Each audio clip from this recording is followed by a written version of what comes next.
ಮೇಕೆದಾಟಿನಂತೆ ನಮ್ಮ ಅಧ್ಯಕ್ಷರಾದಂತ ಡಿ.ಕೆ. ಶಿವಕುಮಾರ್ ಸಾಹೇಬರು ಒಂದು ವಿಶೇಷವಾದಂತ ಹೆಜ್ಜೆನಿಟ್ಕೊಂಡು ಪಾದಯಾತ್ರೆಯನ್ನ ಮಾಡಿದ್ರು. ಅದರ ಭ್ರಮೆಯಲ್ಲಿ ನಾವು ಸಹ ಮೂಡ ಪ್ರಕರಣದ ಹಿನ್ನೆಲೆಯಲ್ಲಿ ಪಾದಯಾತ್ರೆಯನ್ನ ಮಾಡಿ ಸರ್ಕಾರವನ್ನ ಬದಲಾವಣೆ ಮಾಡ್ತೇವೆ ಅಂತ ಭ್ರಮೆಯಲ್ಲಿ ಹೊರಟಿರಂತ ಈ ಅನೈತಿಕ ಸಮ್ಮಿಶ್ರದ ಚಿಂತನೆಗೆ ಸೆಟದು ನಿಂತಿದ್ದಾರೆ ಅಂತಂದ್ರೆ ಇವತ್ತು ನೀವೇ ಸಾಕ್ಷಿ ಅಂತ ಹೇಳಲಿಕ್ಕೆ ಇಚ್ಛೆ ಪಡ್ತಾರೆ. ಬಿಜೆಪಿ ಪಕ್ಷದ ಅಧ್ಯಕ್ಷರಾದಂತ ವಿಜೇಂದ್ರ ಅವರಿಗೆ ಒಂದು ಪ್ರಶ್ನೆನ ಕೇಳಲಿಕ್ಕೆ ಇಚ್ಛೆ ಪಡ್ತೇನೆ. ತಾವು ಕಾಂಗ್ರೆಸ್ ಪಕ್ಷದ ಭ್ರಷ್ಟಾಚಾರದ ಧ್ವನಿಯನ್ನ ಎತ್ತಿ ತೋರಿಸ್ತೇನೆ ಅಂತ ಹೇಳಿ ಈ ಒಂದು ಅಪವಿತ್ರವಾದಂತ ಪಾದಯಾತ್ರೆಯನ್ನ ಮಾಡ್ತಾ ಇದ್ದೀರಿ. ಹಿಂದೆ ಸುಮಾರು ವರ್ಷದ ಹಿಂದೆ ನಿಮ್ಮ ಪೂಜ್ಯ ತಂದೆಯವರಾದಂತ ಯಡಿಯೂರಪ್ಪನವರು ಯಾವ ಕಾರಣಕ್ಕೋಸ್ಕರ ರಾಜೀನಾಮೆ ಕೊಟ್ರು? ಹಾಗೇನೆ ಜೆಡಿಎಸ್ಸಿನ ಅಧ್ಯಕ್ಷರಾದಂತ ಕುಮಾರಸ್ವಾಮಿ ಅವರಿಗೆ ಪ್ರಶ್ನೆ ಕೇಳ್ತೇನೆ. ನಾವು ರೈತನ ಮಗ ಅಂತ ಹೇಳ್ಕೊಂಡು ಪ್ರತಿ ಪ್ರಸಂಗದಲ್ಲೂ ಮದುವೆಯ ಬದಲಾವಣೆಗಳನ್ನ ಗಂಡಿನ ಬದಲಾವಣೆಯನ್ನ ಮಾಡ್ಕೋತಾ ಇದ್ದೀರಲ್ಲ, ಇವತ್ತು 3ನೇ ಮದುವೆ ಮಾಡ್ಕೊಂಡಿದ್ದೀರಿ ನೀವು. ಯಾವ ಕಾರಣಕ್ಕೋಸ್ಕರ ಮೈಸೂರಿನಲ್ಲಿ ನಾನು ನಿವೇಶನಕ್ಕೋಸ್ಕರ ನಾನು ವಾಸ ಮಾಡ್ತೇನೆ ಅಂತ ದೃಢೀಕರಣ ಪತ್ರವನ್ನ ಯಾವ ರೀತಿ ರುಜುವನ್ನ ಕೊಡ್ತೀರಿ ನೀವು?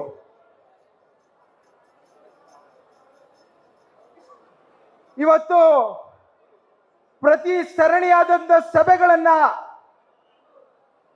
ಜನಗಳ ನಿರೀಕ್ಷೆಯಲ್ಲಿ ಸೇರ್ತಾ ಇರುವಂತದ್ದು ಉದಾಹರಣೆಯಾಗಿ ಈ ಒಂದು ಬಿಜೆಪಿಯ ಭ್ರಷ್ಟವಾದಂತ ಸರ್ಕಾರವನ್ನ ತಿರಸ್ಕರಿಸಿ ನಮ್ಮ ನಾಯಕರಾದಂತ ಡಿ.ಕೆ. ಶಿವಕುಮಾರ್ ಸಾಹೇಬ್ರವರ ಅಧ್ಯಕ್ಷತೆಯಲ್ಲಿ 136 ಶಾಸಕರನ್ನ ಗೆಲ್ಲಿಸಿದ್ದಾರೆ. ಇಡೀ ಕರ್ನಾಟಕ ಹಿಂದೆಂದು ಕಾಣದಂತ ಆಶೀರ್ವಾದವನ್ನ ಮಾಡಿದ್ದಾರೆ. ನೀವು ಇವತ್ತು ಒಂದೇ ಒಂದು ಕಣದಲ್ಲೂ ಸಿದ್ದರಾಮಯ್ಯ ಸಾಹೇಬರು ನಾನು ಭ್ರಷ್ಟಾಚಾರದ ದೂರದಲ್ಲಿ ಇರ್ತೇನೆ ಅಂತ ಹೇಳಿ ಘೋಷಣೆ ಮಾಡಿ ಶಪಥವನ್ನ ಮಾಡಿದಂತ ನಮ್ಮ ಮಾನ್ಯ ಮುಖ್ಯಮಂತ್ರಿಗಳಾದಂತ ಸಿದ್ದರಾಮಯ್ಯ ಸಾಹೇಬರಿಗೆ ಅಕ್ರಮ ಆರೋಪವನ್ನ ತರ್ತಿದ್ದೀರಿ. ಬಂಧುಗಳೇ, ನಿಮ್ಮ ಮುಂದೆ ಹೇಳಲಿಕ್ಕೆ ಇಚ್ಛೆ ಪಡ್ತೇನೆ. ಹಿಂದೆ ಸುಮಾರು ವರ್ಷದ ಹಿಂದೆ ಮೂಡ ಪ್ರದೇಶದಲ್ಲಿ ಶ್ರೀಮತಿ ಸಿದ್ದರಾಮಯ್ಯನವರಿಗೆ ಜಮೀನನ್ನ ಅವರಣ್ಣ ಕುಂಕುಮ ಶಾಸ್ತ್ರದಲ್ಲಿ ಕೊಟ್ಟಿರಂತ ಜಮೀನಿನ ಮೂಡದವರು ಇವರಿಗೆ ಕೇಳದಲೆ ಅನೈತಿಕವಾದಂತ ಲೇಔಟ್ ಅನ್ನು ಪ್ರಶ್ನೆ ಮಾಡಿರೋದಕ್ಕೆ ತಪ್ಪಾಗಿದೆ ಅಂತ ಕೊಟ್ಟಿರಂತ ಬದಲಿ ನಿವೇಶನಕ್ಕೆ ಇವತ್ತು ಈ ಆರೋಪವನ್ನ ತರ್ತಾ ಇದ್ದಾರೆ. ನಾನು ಮತ್ತೊಮ್ಮೆ ಬಿಜೆಪಿಯವರಿಗೆ ಮತ್ತು ಜೆಡಿಎಸ್ ಅವರಿಗೆ ಪ್ರಶ್ನೆವನ್ನ ಕೇಳ್ತೇನೆ. ಎಲ್ಲಾದ್ರೂ ಒಂದು ಕಡೆ ನಮ್ಮ ಮಾನ್ಯ ಮುಖ್ಯಮಂತ್ರಿಗಳಾದಂತ ಸಿದ್ದರಾಮಯ್ಯನವರ ರುಜುವಾತ್ ಇದೆಯಾ? ಎಲ್ಲಾದ್ರೂ ಒಂದು ಕಡೆ ಮಾನ್ಯ ಮುಖ್ಯಮಂತ್ರಿಗಳ ಸಿದ್ದರಾಮಯ್ಯನವರ ನಿರ್ದೇಶನ ಇದೆಯಾ? ನೀವು ತೋರಿಸಿ, ನಾವು ನಿಮ್ಮ ಮುಂದೆ ಕ್ಷಮೆ ಕೇಳ್ತೇವೆ. ಅದನ್ನ ಬಿಟ್ಟು ನೀವು ಅಕ್ರಮದ ದಾರಿಲಿ ಈ ಸರ್ಕಾರವನ್ನ ಸುಭದ್ರ ಆಗಿರೋದನ್ನ ಏನು ಸಂವಿಧಾನದ ವಿಧಿ 166ರ ಅಡಿ ಪ್ರಕಾರ ಕೇಂದ್ರದಿಂದ ನೇಮಕಗೊಂಡ ರಾಜ್ಯಪಾಲರ ಕುರ್ಚಿ ಹಿಡಿದುಕೊಂಡು ವಾಮ ಮಾರ್ಗದಲ್ಲಿ ಮಂತ್ರಿಗಳ ಪರಿಷತ್ತಿನ ಸಲಹೆಯನ್ನ ಪಡೆಯುವಂತ ನಿಯಮವನ್ನ ಉಲ್ಲಂಘಿಸಿ ನೀವು ಸರ್ಕಾರವನ್ನ ಬದಲಾವಣೆ ಮಾಡಲಿಕ್ಕೆ ಹೊರಟಿರೋಂಥದ್ದನ್ನ ಇಡೀ ಭಾರತ ದೇಶವೇ ಒಪ್ಪೋದಿಲ್ಲ ಅನ್ನೋ ಮಾತನ್ನ ಹೇಳಲಿಕ್ಕೆ ಇಚ್ಛೆ ಪಡ್ತೇನೆ ನಾನು. ಬಂಧುಗಳೇ, ಇವತ್ತು ನೀವು ನಿರ್ಧಾರ ಮಾಡ್ಕೋಬೇಕು. ಯಾವ್ದಾದ್ರು ಪಕ್ಷ ಬಡವರ ಬಗ್ಗೆ ಚಿಂತನೆ ಮಾಡಿದೆ ಅಂತ ಅಂದ್ರೆ ಅದು ಕಾಂಗ್ರೆಸ್ ಪಕ್ಷ. ಒಬ್ಬ ರೈತನ ಕುಟುಂಬಕ್ಕೆ ಅವನು ಪಡುವಂತ ಕಷ್ಟ ಸುಖಗಳಲ್ಲಿ ಆರ್ಥಿಕ ಭದ್ರತೆ ಕೊಡ್ತೇನೆ ಅಂತ ಹೇಳಿ ಇಡೀ ಭಾರತ ದೇಶದಲ್ಲಿ ಐತಿಹಾಸಿಕವಾಗಿ 2,000 ರೂಪಾಯಿ ಯಾವ್ದಾದ್ರು ಒಂದು ಕುಟುಂಬಕ್ಕೆ ಕೊಟ್ಟಿದೆ ಅಂತಂದ್ರೆ ಅದು ಕಾಂಗ್ರೆಸ್ ಪಕ್ಷ.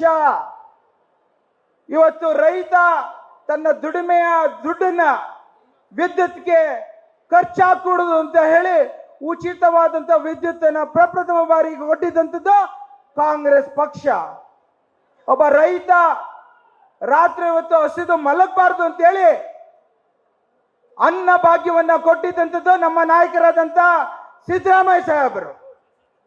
ಹೆಣ್ಣು ಮಗಳು ತನ್ನ ಕುಟುಂಬದ ಮೇಲೆ ಹೊರ ಕೂಡುದು ಅಂತ ಹೇಳಿ ಕೆಲ್ಸಕ್ಕೆ ಹೋಗ್ಲಿ, ಪವಿತ್ರವಾದಂತ ದೇವಸ್ಥಾನಕ್ಕೆ ಹೋಗ್ಲಿ, ಪ್ರವಾಸ ತಾಣಕ್ಕೆ ಹೋಗ್ಲಿ, ಉಚಿತವಾಗಿ ಬಸ್ ಪಯಣವನ್ನ ಮಾಡಿದಂಥದ್ದು ನಮ್ಮ ನಾಯಕರಾದಂತ ಡಿ.ಕೆ. ಶಿವಕುಮಾರ್ ಸಾಹೇಬರು ಅಂತ ಹೇಳಲಿಕ್ಕೆ ನನಗೆ ಸಂತೋಷ ಆಗುತ್ತೆ. ಇಂಥ ವಿರೋಚಿತವಾದಂತ ಸಾಹಸವನ್ನ ಮಾಡಿದಂತ ಬಿಜೆಪಿಯವರಿಗೆ ಮತ್ತು ಜೆಡಿಎಸ್ ಅವರಿಗೆ ಮುಂದಿನ ದಿನಗಳಲ್ಲಿ ಈ ಕರ್ಮಕಾಂಡದ ವಿರುದ್ಧ ಜನರು ಭುಗಿಲೆದ್ದೇಳುತ್ತೆ ಅಂತ ಹೇಳಲಿಕ್ಕೆ ಇವತ್ತು ನೀವೇ ಸಾಕ್ಷಿ ಅಂತ ನಾನು ಹೇಳಲಿಕ್ಕೆ ಇಚ್ಛೆ ಪಡ್ತೇನೆ. ಬಂಧುಗಳೇ, ಈ ಸರ್ಕಾರ 136 ಶಾಸಕರು, ನಾವೇ ಸಿದ್ದರಾಮಯ್ಯ ಸಾಹೇಬರು, ನಾವೇ ಡಿ.ಕೆ. ಶಿವಕುಮಾರ್ ಸಾಹೇಬರು, ನಮ್ಮನ್ನ ಒಬ್ರು ನೀವು ಅಲ್ಗಾಡ್ಸಕ್ಕಾಗಲ್ಲ ಅನ್ನೋ ಮಾತನ್ನ ಹೇಳ್ತಾ ಇದ್ದೇನೆ. ಇವತ್ತಿನ ಸರಣಿಯಾದಂತ ಜನಸ್ಪಂದನ, ಜನರ ಜೊತೆ ಆಂದೋಲನ, ಜನರ ಬದುಕಿನ ಕೂಗುಗೋಸ್ಕರ ಈ ಕಾಂಗ್ರೆಸ್ ಬದ್ಧತೆ ಇದೆ ಅಂತ ಹೇಳಲಿಕ್ಕೆ ನಾವು ನಿಂತಿದ್ದೇವೆ. ಬಂಧುಗಳೇ, ಮುಂದಿನ ದಿನಗಳಲ್ಲಿ ಇನ್ನು ಹೆಚ್ಚಿನ ರೀತಿ ಈ ಗೊಡ್ಡು ಬೆದರಿಕೆಗೆ ಬಗ್ಗದೆ, ಈ ಯಾವುದೇ ಒಂದು ರೀತಿಯ ವ್ಯವಸ್ಥೆಗೆ ಜಗ್ಗದೆ ಕಾಂಗ್ರೆಸ್ ಪಕ್ಷ ಮುಂದಿನ ದಿನಗಳಲ್ಲಿ ಬಡವರ ಜೊತೆ ನಿಲ್ತೇವೆ, ಬಡವರ ಜೊತೆ ಶ್ರಮ ಪಡ್ತೇವೆ, ಬಡವರಿಗೋಸ್ಕರ ಬದುಕ್ತೇವೆ ಅನ್ನೋ ಮಾತನ್ನ ಹೇಳಿ ನಾನು ನನ್ನ ಮಾತುಗಳನ್ನು ವಿರಾಮ ಕೊಡ್ತೇನೆ. ಮತ್ತೊಮ್ಮೆ ಕಾಂಗ್ರೆಸ್ ಪಕ್ಷಕ್ಕೆ ಜಯವಾಗಲಿ, ಚನ್ನಪಟ್ಟಣಕ್ಕೆ ಜಯವಾಗಲಿ. ಮುಂದಿನ ದಿನಗಳಲ್ಲಿ ಕಾಂಗ್ರೆಸ್ ಪಕ್ಷ ನಮ್ಮ ಜೊತೆ ಇರೋದಕ್ಕೆ ಮುಂದಿನ ಬೈ ಎಲೆಕ್ಷನ್ ಅಲ್ಲಿ ಬಹುಶಾಸ್ತ್ರಾರು ಫಲಿತಾಂಶವನ್ನು ತಂದು ಈ ಒಂದು ಸರ್ಕಾರದ ಒಂದು ಉತ್ತಮ ಮೇರು ಪರ್ವತಕ್ಕೆ ತೆಗೆದುಕೊಂಡು ಹೋಗ್ತೀರಾ ಅಂತ ಹೇಳಿ ನಿಮ್ಗೆಲ್ಲರಿಗೂ ಕೋಟಿ ಕೋಟಿ ನಮಸ್ಕಾರ ಹೇಳಿ ನನ್ನ ಮಾತಿಗೆ ವಿರಾಮ ಕೊಡ್ತೇನೆ. ಜೈ ಹಿಂದ್, ಜೈ ಕರ್ನಾಟಕ. ನ್ಯೂಸ್ ಫಸ್ಟ್, ನಿರ್ಭೀತಿಯಿಂದ ನಿಮ್ಮ ಪರವಾಗಿ.